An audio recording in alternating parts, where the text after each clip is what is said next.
మీ business ఏదైనా మీ ఊర్లో promotion చేయాలంటే అది సుమన్ టీవీతోనే సాధ్యం. ఇప్పుడే సంప్రదించండి.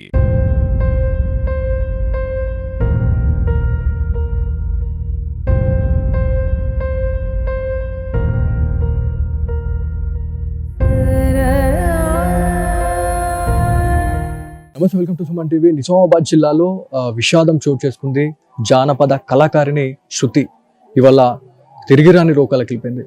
సో శృతి గురించి మాట్లాడుకుంటే చాలా చిన్న వయసులో చాలా మంచి స్థానానికి వెళ్ళిపోయింది. కాకపోతే ఈ మధ్య కాలంలో ఇన్స్టాగ్రామ్లో లవ్ పేరుతోనే తను ఒక అబ్బాయిని అయితే ప్రేమించడం జరిగింది. తన్ని ఒక 20 రోజుల కిందనే పెళ్లి చేసుకుంది. ఇవాళ తన వల్ల లేదు. అసలు ఏం జరుగుతా ఉంది అంటే ఈ మధ్య కాలంలో సోషల్ మీడియా ప్రభావంతోనే చాలా మంది చనిపోతా ఉన్నారు. కాకపోతే శృతి గురించి మాట్లాడుకుంటే చాలా మంచి పేరుంది. సో ఆ అమ్మాయి ఇక్కడ కూడా ఆత్మహత్య చేసుకోదు అనేది చాలా వరకు కూడా బలంగా వాళ్ళు నమ్ముతా ఉన్నారు. కాకపోతే నిన్న నుంచి కూడా ఇప్పటి వరకు ప్రతిదీ కూడా ఆత్మహత్య చేసుకొని చనిపోయింది శృతి అనేది చాలా వరకు కూడా ప్రతి న్యూస్ ఛానల్లో మనకు వైరల్ అవుతుంది. కాకపోతే వీళ్ళ వర్షన్ మాత్రం వేరు. సో వాళ్ళ తల్లిదండ్రులు ఉన్నారు. సో ఒకసారి వారితో మాట్లాడు. సార్ మీరు చెప్పండి, అంటే శృతి గురించి మాట్లాడుకుంటే చాలా ధైర్యం ఉంది తనకి, అన్నిట్లో గెలిచి వస్తా అని చెప్పేసి సవాల్ చేసే క్యాండిడేట్ ఇవాళ ఆత్మహత్య చేసుకుంది అని చెప్పేసి చాలా మంది చెప్తా ఉన్నారు. సో ఇది ఆత్మహత్యనా లేకపోతే హత్యనా? హత్య అనుకుంటా ఉన్నారు. అంటే మీకు ఎట్లా, మీరు ఎందుకు ఇది కన్ఫర్మ్ చేస్తా ఉన్నారు హత్య అని మీరు ఎట్లా అంటా ఉన్నారు? నాకు వాడి మీద అనుమానం, నాకు డౌటే. వాడి మీద అప్పుడే చెప్పిన అమ్మాయికి, అద్దు బెట వాడు మంచిగా లేడు, వాడి ముఖం చూస్తేనేటో కొట్టిందా అన్న. నాకు నచ్చింది నేను చేసుకుంటా అని చెప్పి అమ్మాయి వెళ్ళింది. వాళ్ళు ఏమో మోసపించి అమ్మాయిని తీసుకొని వెళ్ళి అట్లా చేసిండ్రు. ఈ మధ్య అంటే నిన్నటి నుంచి నేను వేరే వాళ్ళతో కూడా మాట్లాడినాను. మీ ఇంట్లో ఆల్రెడీ మీ అన్ననో తమ్ముడో ఎవరో చనిపోయినారు. చనిపోయిన 3 days తర్వాతనే తను వెళ్ళిపోయింది. అంటే మీరు సపోర్ట్ చేసినారు ఆల్రెడీ శృతికి, నేను చేసా బిడ్డ అని చెప్పేసి మీరు భరోసా ఇచ్చినా కూడా తను ఎందుకు వెళ్ళిపోయి తను పెళ్లి చేసుకున్నది అనేది చాలా పెద్ద క్వశ్చన్ ఉందండి. ఒకవేళ మీ చేతుల మీదుగా ఇది అంతా చేస్తే శృతి ఎలా బతికేది అని మేమంటున్నాం. సో దీని గురించి మీరు ఏం చెప్తారు? అంటే వాడు మోసం చేసి తీసుకెళ్ళిండు కదా, మోసం తీసుకొని పోవట్ల అమ్మాయి మన మాటేం లేదు. లేకపోతే నేను చెప్పిన జనవరిలో చేసేస్తా బెట్ట పెళ్ళి అని చెప్పిన, నా మాటేం లేదు. ఇక్కడ మా తమ్ముడు చనిపోయిండే, ఆపమని చెప్పిన. వాళ్ళు పెళ్ళి డేట్ తీసేసుకున్నారు ఆల్రెడీ. 27 నవంబర్ 27 డేట్ తీసారు. తీస్తే నేను చెప్పిన ఆపుండ్రి అని చెప్పిన. మా కులం పెద్ద మనుషులతో కూడా మాట్లాడిపించిన, ఆపురి పెళ్ళి, నేను మా తమ్ముడు చనిపోయిండు, ఆ దుకాణంలో ఉన్నాం, మేము ఎటు తిరగలేము అని చెప్తే మేము ఆపము, వస్తే రండి లేకపోతే లేదు, మేము పెళ్లి చేసేసుకుంటున్నాం అని చెప్పారు. అక్కడికి వెళ్ళినారు అంటే సిద్దిపేట గజ్వేల్ అని చెప్పేసి చెప్తా ఉన్నారు. సో అక్కడ వాళ్ళ ఇంటికి వెళ్ళిన తర్వాత చూస్తే అక్కడ ఎట్లా ఉంది సిచ్యువేషన్ అంటే ఫోటోలు వైరల్ అవుతా ఉన్నాయి. అమ్మాయి మెడ పైన మొత్తం రక్తం మరకలు కనిపిస్తూ ఉన్నాయి. అంటే ఆత్మహత్య చేసుకునే క్యాండిడేట్ని చూస్తే అట్లా అనిపించదు. సో దీని గురించి మీరు ఏం చెప్తారు? అంటే బ్లీడింగ్ అనేది ఎక్కువ కనిపిస్తుంది. అంటే కొట్టి చంపేసిరా లేకపోతే ప్రీ ప్లాన్ గా ఏమైనా చేసిరా అనేది కూడా చాలా మంది అనుకుంటా ఉన్నారు. సో దీని గురించి ఒత్తేసారు, ఏమిటితో ఒత్తేసిండో కానీ ఎటు ఒత్తేసిండు, అదైతే ఊరేసుకోలేదు. అక్కడ చూస్తే ఆ జాగాలో చూస్తే ప్లస్ పాయింట్లో చూస్తే మాత్రం అది కాదు, ఊరేసుకున్న జాగానే కాదు. నేను మొత్తం గమనించినాము, మా వాళ్ళు కూడా అక్కడ చూసిర్రు. అక్కడ ఫ్యాన్ మీద దుమ్ము ఉన్నది, దుమ్ము ఎటు చెదిరిపోలే. రాత్రి మేము చున్ని తువ్వాల జొరగొడితే ఫ్యాన్ మీద పడ్డది, దుమ్ము చెదిరిపోయింది. మరి అమ్మాయి చొరగొట్టేటప్పుడు దుమ్ము చెదిరిపోలే కదా, చెదిరిపోలేదు. అలాంటిది కాదు, అత్తేనే అని చెప్పి నేను పోలీసు వాళ్ళకు కూడా మేము ఏమైనా వచ్చింది, కాల్ ఏమైనా వచ్చింది అంటే శృతి విషయంలో ఇట్లా జరిగిందని చెప్పేసి ఎవరు కాల్ చేశారు మీకు? పీర్లపల్లి నుంచి ఎక్స్ సర్పంచ్ అనేది ఫోన్ చేసిండు, మీ అమ్మాయి చనిపోయింది, శృతి అమ్మాయి మీ బిడ్డనే కదంటే అవును అన్న, మీ అమ్మాయి చనిపోయింది రండ్రి అన్నారు. అమ్మాయి ఎట్లా చనిపోతుంది అని చెప్పిన. పెళ్ళి 20 రోజులు అయింది, మీరు ఎట్లా చేసుకున్నారు, ఎట్లా చంపుతారు, నేను వచ్చే వరకు శవం అక్కడనే ఉండాలని చెప్పిన. శవం లేదు, మేము పోయేసరికల్లా మేము అందరం ఇక్కడ కార్లు మాట్లాడుకొని ఒక 5 కార్లు తీసుకొని వెళ్ళిపోయిందాకంటే శవం గజ్వేల్లో తెచ్చిపెట్టారు. అంటే వాళ్ళు నిర్ధారించుకున్న తర్వాతనే మీకు చెప్పారు. కాకపోతే ఒక అమ్మాయి చనిపోయిన తర్వాత అది డెడ్ బాడీ అయిపోతుంది, అమ్మాయి కాదు తను డెడ్ బాడీ అయిపోతుంది. అప్పుడు పోలీస్ అధికారులు వచ్చేసి వాళ్ళు పూర్తిగా ఇన్వెస్టిగేషన్ చేసిన తర్వాతనే, పంచనామా విషయంలో అంత చేసిన తర్వాతనే వాళ్ళు బయటకు పంపేయాలి బాడీని. మరి వాళ్ళు ఎందుకు టచ్ చేసిర్రు అనేది చాలా పెద్ద క్వశ్చన్ ఉందండి. సో ముట్టుకునే అధికారం లేదు వాళ్ళకి. అదే క్వశ్చన్ వేసినాం సార్, కానిస్టేబుల్ కూడా ఎస్ఐ కూడా అదే క్వశ్చన్ వేసినాం. మీరు శవాన్ని ఇక్కడికి వెళ్ళి మీకు తీసుకుపోయే అధికారం ఎవరు ఇచ్చారు? మేము ఉండాలి కదా, తల్లిదండ్రిని అయితే నేను ఉండాలి కదా, నేను లేదు మీరు శవం ఇట్లా జరిపారని చెప్పిన. అంటే వాళ్ళు ఏం సమాధానం చెప్తలేరు. బాడీ పడ్డది, చనిపోయింది, తీసుకువెళ్ళినాం, వీడు ఎట్లా వస్తామంటారు. పోలీస్ అధికారులతో మీరు మాట్లాడిరా, మరి మీరేం చేస్తా ఉన్నారు అనే దానిపైన? అంటే ఇప్పుడు పోలీసులు చేసే పనిని వాళ్ళు చేస్తున్నారు అంటే అక్కడ ఏం జరుగుతా ఉంది? ఇవన్నీ హత్యలు ఇవన్నీ చూస్తే ప్లాన్ ప్రకారం చేశారని మాకు ఫుల్ డౌట్ 100% వాళ్ళు ప్లాన్ ప్రకారమే చేశారు. నా అమ్మాయిని చంపేసారు, ఏడైనా చెప్తా, చంపేసారు, నా అమ్మాయిని చంపేసారు.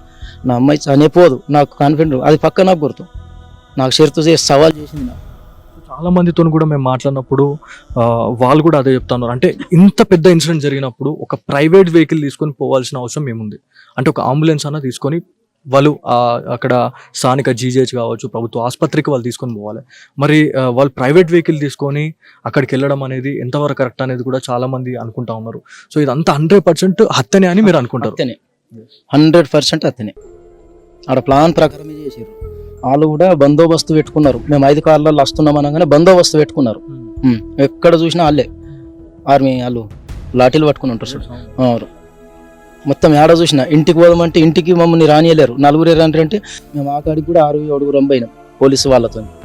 మా వాళ్ళు వెనక కారు ఫాలో అయితే కూడా కారుని ఆపేసారు. మేము ఎక్కిన కారుని వెహికల్ని పోలీసు వాళ్ళు ఆపేసారు. మీ వాళ్ళు రావద్దాను, ఆడ ఏమన్నా రచ్చ చేసారు అనుకో మీ మీద కేసు ఫైల్ చేస్తామన్నారు. ఎట్లా చేస్తారన్న, మేము ఎందుకు చేస్తాం? ఆడ మేము ప్లస్ పాయింట్ చూసేందుకు వస్తున్నామా అంటే మమ్మల్ని రానియలేరు. ఎంతమంది అయితే పోయినామో 6 అంతమంది మేము పోయినాం. ఆడ అన్నారు కేసులు చేస్తామని చెప్పేసి ఎవరు అన్నారు మీకు? కానిస్టేబుల్, అదే ఎస్ఐ ఉన్నాడు, సిఐ ఉన్నాడు, కానిస్టేబుల్. అంటే ఆడ ఏం జరుగుతుందని చెప్పేసి చూడనీకి వచ్చిన వాళ్ళ మీద కేసులు చేస్తే మరి వాళ్ళు ఎవరైతే ఇప్పుడు అమ్మాయిని అతి దారుణంగా చంపేసినట్టే కనిపిస్తూ ఉంది, మరి వాళ్ళని ఏం చేస్తూ ఉన్నారు? అంటే వాళ్ళపైన ఎలాంటి చర్యలు తీసుకుంటున్నారు అనేది మనం అడిగిరా? మరి మీరు అడిగినాము. వాళ్ళు ఏమంటున్నారంటే మీరు ఏ కేసు చేద్దామంటే ఆ కేసు చేస్తాం, మీరు ఏ విధంగా చెప్తే ఆ విధంగా చేస్తాం. అటెడ్ మర్డర్ కింద పక్క చంపిండు కదా, చంపినట్టే అన్ని జీవిత ఖైదీ వెళ్ళకుండా చేస్తామని అన్నారు. వాళ్ళు అందరూ అక్కడే ఉన్నారా లేకపోతే పారిపోయారా? అట్లాంటిది ఏమైనా ఉందా అండి? పోలీస్ స్టేషన్ లేచినామని చెప్పారు, మాకు చూపించలే. నేను ఆల్రెడీ అన్నా మాకు అల్లని చూపిరు, నాకు నమ్మకం లేదు వాళ్ళు అన్నో ఉన్నారు అని నేను అన్నా. మాకు అల్లని చూపిరు లేదా ఏ కేసు వద్దు అన్న కొన్ని పెట్టరా నీ చంపేస్తా అని చెప్పిన. ఏది చెప్పలేరు వాళ్ళు, మీరు నడురా అన్నారు. ఇంత చిన్న వయసులో తను జానపద కళాకారినిగా తను ఎదిగింది. సో ఎక్కడ కూడా మీరు నో చెప్పలే, ప్రతి దాంట్లో మీరు సపోర్ట్ చేసుకుంటూ వచ్చారు. కాకపోతే ఈ పెళ్లి విషయంలో తను ఖచ్చితంగా రాంగ్ స్టెప్ వేసింది అనేది నేను అనుకుంటున్నాను. చాలా మంది అనుకుంటున్నారు, చాలా మంది వేసిందనే నేను అమ్మాయికి చెప్పిన, నాన్న నీకు మంచి సంబంధం నేను చేస్తా బేట, నాకున్న అద్దెకరం అమ్మేసి నీకు మంచి సంబంధం ఇస్తా అని చెప్పిన. ఏం లేదు నా మాట. ఈ మధ్య కాలంలో చాలా మంది తల్లిదండ్రులకు ఇప్పుడు ఇట్లాంటి మానసిక శోభ ఇట్లాంటివి పెట్టిపోతా ఉన్నారు ఇప్పుడున్న పిల్లలు. సో వాళ్ళకు మీరు ఏం చెప్పాలనుకుంటున్నారు అంకుల్? అంటే చాలా మంది మాతోటి పిల్లలు ఎవరైతే ఉన్నారో వాళ్ళకు మీరు ఏం చెప్పాలనుకుంటున్నారు? అంటే తల్లిదండ్రుల మాట వల్ల ఒక్క మనిషి కూడా వినట్లేదు. సో పెద్దల మాటలు సద్దిమూటలు అనేది ఒకటి మనం వింటుంటుండే. సో మీ మాటలు ఇవాళ వినుంటే ఇవాళ ఖచ్చితంగా అమ్మాయి శృతి ఇక్కడ ఉండేది. సో దీని గురించి మీరు ఏం చెప్తారు 2 తెలుగు రాష్ట్రాల ప్రజలకి? ఇలాంటిది ఇంకో అమ్మాయికి ఎలాంటిది అమ్మాయికి జరగకుండా చేయాలి, ఆడికి జీవిత ఖైదీ చేసేటట్టు చేయాలని చెప్తున్నా.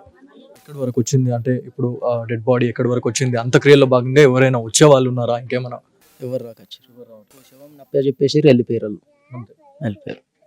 సో పోచారం శ్రీనివాస్ రెడ్డి గారికి కూడా చాలా అతి సన్నిహితురాలు శృతి అని చెప్పేసి మాకు ఒక ఇన్ఫర్మేషన్ ఉంది.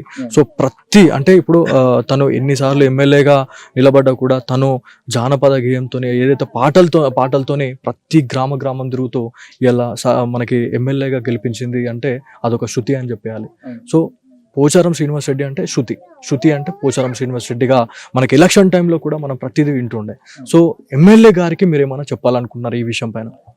ఎమ్మెల్యేకి ఏం చెప్పేది, నా బిడ్డ అయితే ఏంది ఏమన్నా హెల్ప్ చేస్తే చెయ్యని, లేకపోతే లేదు. ఆయనకైతే ఎప్పుడైనా కూడా ఎలక్షన్లో అప్పుడు మొత్తం 24 hours ఆయనకు టైం ఇచ్చింది పోచారం శ్రీనివాస్ రెడ్డికి. ఆయన దయదలిచి మా మీద ఏమన్నా అభిప్రాయం ఉండి మాకేమన్నా దయదలిచి ఏమన్నా చూస్తే సంతోషం, లేకపోతే లేదు. మొత్తానికి తిమ్మాపూర్లో అయితే మనం ఇక్కడికి వచ్చినాము. శృతి వాళ్ళ ఫ్యామిలీ మెంబర్స్ ఇవాళ శృతి లేదు అనే వార్తని వల్ల జీర్ణించుకోలేకపోతా ఉన్నారు. ఈ మధ్య కాలంలో సోషల్ మీడియా ప్రభావంతో చాలా మంది కాదు ప్రతి ఒక్కరు కూడా ఇవాళ ఇన్స్టాగ్రామ్లో ఒక అబ్బాయి కావచ్చు లేకపోతే ఒక అమ్మాయి కనబడితే వాళ్ళకి అట్రాక్ట్ అవుతా ఉన్నారు. వాళ్ళకి మెసేజ్ చేయడం, వాళ్ళ నుంచి మనకి రిప్లై వచ్చిన తర్వాత అసలు ఆ ఆనందం కూడా అసలు కట్టలు తెంపుకోపోతా ఉంది. సో వాళ్ళు మంచోళ్ళ చెడ్డోళ్ళ అని పక్కన పెడితే మాత్రం వాళ్ళు ఒక ఫ్రెండ్ నుంచి ఒక లవ్ ట్రాక్లోకి వెళ్ళిపోతా ఉన్నారు. లవ్ ట్రాక్ నుంచి ఇవాళ తిరిగి రాని ఆ లోకలకైతే వెళ్ళిపోతా ఉన్నారు. ఇవాళ శృతి వాళ్ళ ఫ్యామిలీ మెంబర్స్ మాట వినుంటే ఖచ్చితంగా శృతి వాళ్ళ బతుకుండేది. సో ఇదంతా కూడా ప్రీ ప్లాన్ మర్డర్గా చెప్తా ఉన్నారు. ప్రతి న్యూస్ ఛానల్లో కూడా మనకు ఏమని చెప్తా ఉన్నారంటే శృతి ఆత్మహత్య చేసుకొని చనిపోయింది అని చెప్పేసి ప్రతి ఒక్కరు చెప్తా ఉన్నారు. కాకపోతే తను ఆత్మహత్య చేసుకుని అంత పెరిగిది కాదు అని చెప్పేసి మనకు రమేష్ గారు అయితే చెప్తా ఉన్నారు. కాకపోతే ఇప్పుడు అంటే నిన్న నుంచి మనకు ఒక న్యూస్ ఏంటంటే ఒక వ్యక్తి చనిపోయిన తర్వాత ఆ బాడీని ముట్టుకునే అథారిటీ ఎవరికి ఉండదు. ఒక పోలీస్ అధికారులు కూడా వచ్చిన తర్వాత, ఉన్నత అధికారులు వచ్చిన తర్వాత అసలు ఏం జరిగింది అనే దానిపైన ఒక సమగ్ర విచారణ చేపట్టిన తర్వాతనే వాళ్ళు బాడీని ముట్టే అథారిటీ ఉంటుంది. సో అదంతా కూడా వాటన్నిటిని ఉల్లంఘించి వాళ్ళు ప్రభుత్వ ఆసుపత్రికి తరలించారా లేకపోతే ఎక్కడికి తరలించారు అనేది కూడా అసలు ఒక డైలమా ఉంది. సో గజ్వేల్కి అయితే తరలించారు అని చెప్పి తెలుసా ఉంది. ఇంకోటి ఏంటంటే ఒక చిన్న ఇన్సిడెంట్ జరిగితే మనము అంబులెన్స్ సహాయం తీసుకుంటా ఉంటాం. సో ఆమె చనిపోయింది అని చెప్పేసి నిర్ధారించుకున్న తర్వాత వాళ్ళు ఒక ప్రైవేట్ వెహికల్ తీసుకొని వాళ్ళు హాస్పిటల్ వెళ్ళారంటే ఇది ఎంతవరకు కరెక్ట్?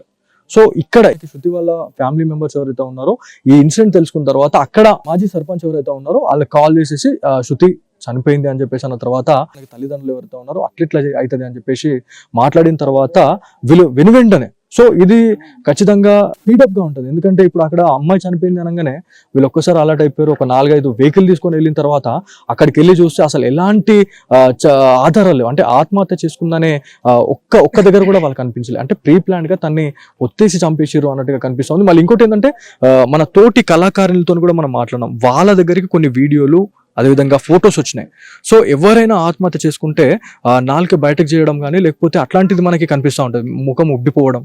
సో అట్లాంటివి కనిపిస్తాయి. కాకపోతే అమ్మాయికి శృతి విషయంలో మనము ఆ ఫొటోస్ కానీ వీడియోస్ చూసిన తర్వాత ప్రీ ప్లాన్డ్ గా ఆమెను చంపేశారు అన్నట్టుగా తెలుస్తూ ఉంది. అంటే 20 రోజులలోనే ఆయన చంపేసిండు అంటే ఒకసారి ఆలోచించండి.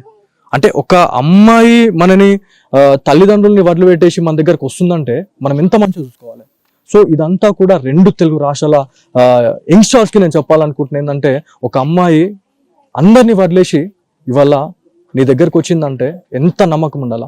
సో ఆ నమ్మకంని కూడా రొమ్ము చేసేసి ఈ అమ్మాయిని వల్ల చంపేసారు. ఫైనల్గా మాకైతే న్యాయం కావాలి అని చెప్పేసి మనకి కుటుంబీకులు అయితే చెప్తా ఉన్నారు. చూద్దాం సో రానున్న రోజుల్లో ఎలాంటి యాక్షన్ తీసుకుంటారు అనే దానిపైన అయితే చాలా మంది ఉత్కంఠగా ఎదురు చూసిన పరిస్థితి ఉంది. సో వాళ్ళ తల్లిదండ్రులతోని మనం మాట్లాడడం